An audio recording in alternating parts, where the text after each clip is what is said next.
Seguimos com mais uma devoção pós-Páscoa e a mesma está registrada em Marcos 16, 19, que nos diz assim: Depois de falar com eles, o Senhor Jesus foi recebido no céu e sentou-se à direita de Deus. Marcos 16, 19.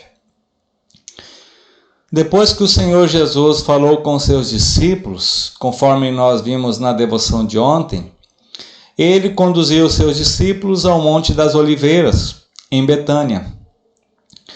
E quer quando estavam a caminho, quer quando chegaram a Betânia, Jesus ordenou-lhes que não se ausentassem, ou pelo menos que não saíssem de Jerusalém, mas que ali aguardassem a promessa do Pai, da qual disse Jesus: Vós me ouvistes falar, pois João de fato batizou com água, mas vocês serão batizados com o Espírito Santo, depois de não muitos dias.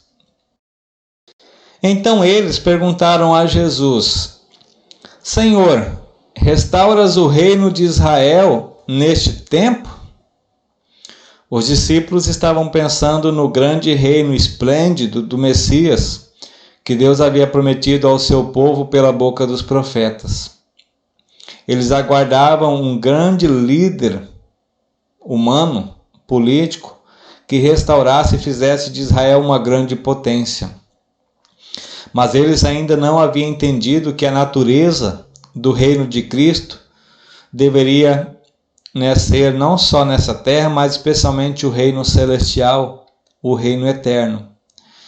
E por isso, apesar do fato de que Jesus havia dito a eles muitas coisas sobre o seu reino durante os 40 dias, desde a sua ressurreição, é óbvio que os discípulos esperavam que Jesus estabelecesse um reino de glória nesta terra e também no futuro imediato.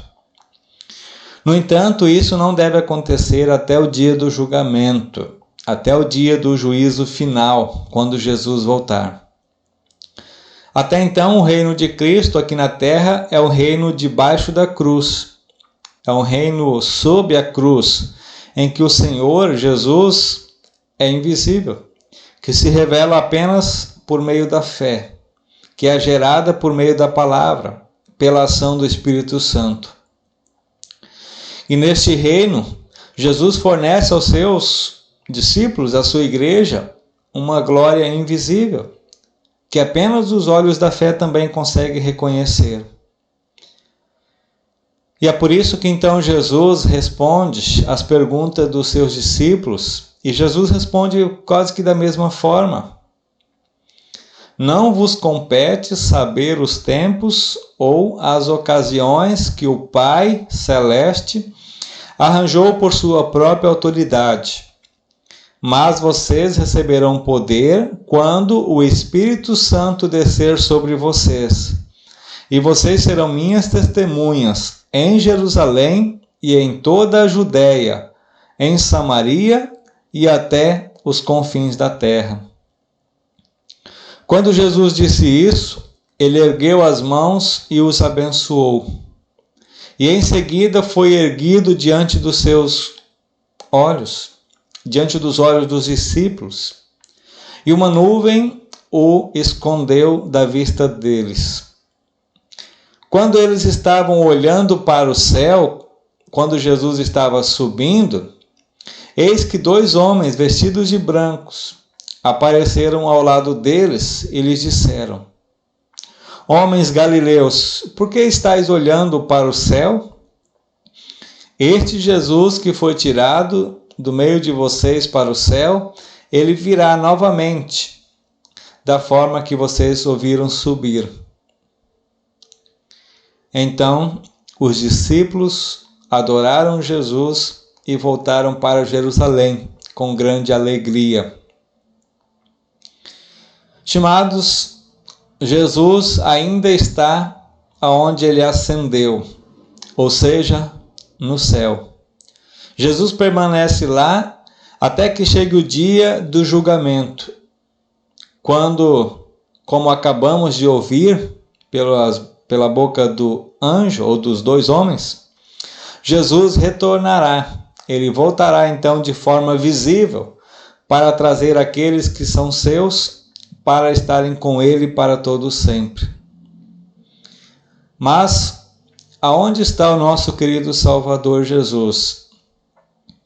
A palavra de Deus, aí como texto base para hoje, nos diz que Jesus está sentado ao lado direito de Deus.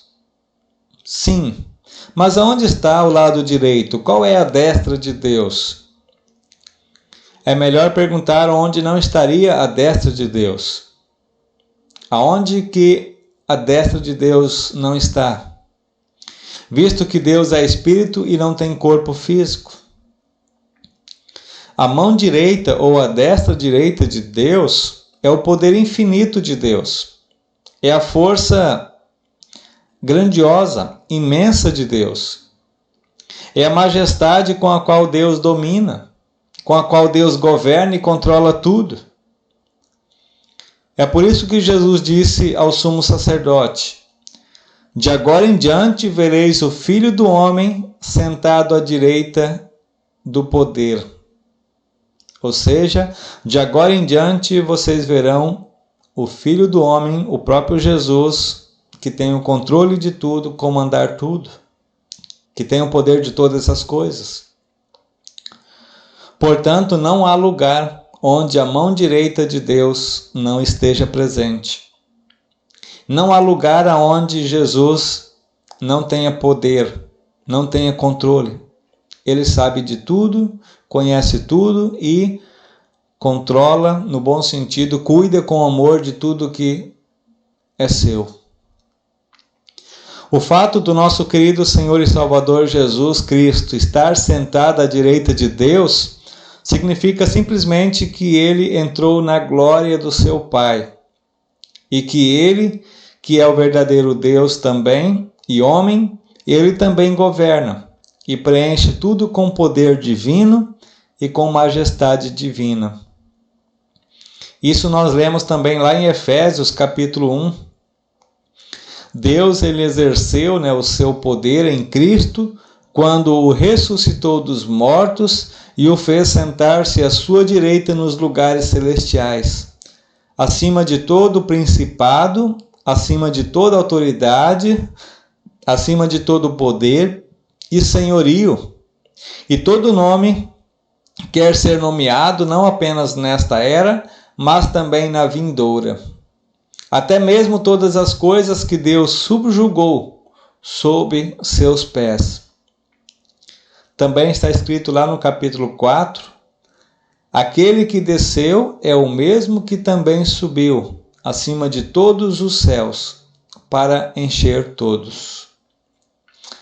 Estimados, quando você e quando nós confessamos que Jesus Cristo subiu ao céu e está sentado à direita de Deus Pai, nós podemos nos alegrar e dizer: agora eu realmente sei que meu querido Salvador, que morreu por mim, me ama. Ele reina, ele cuida de tudo, ele tem o controle de tudo o que acontece.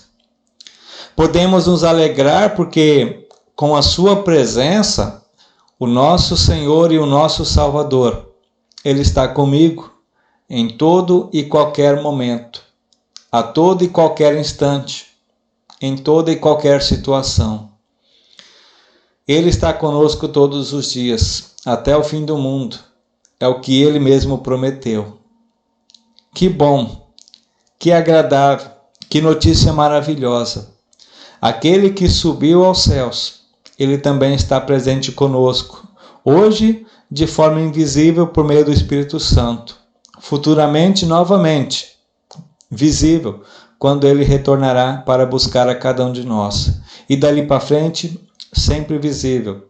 Estaremos com ele, junto com os demais cristãos, o adorando, o louvando e tendo a verdadeira felicidade eterna. Graças e honra seja dado a Cristo Jesus.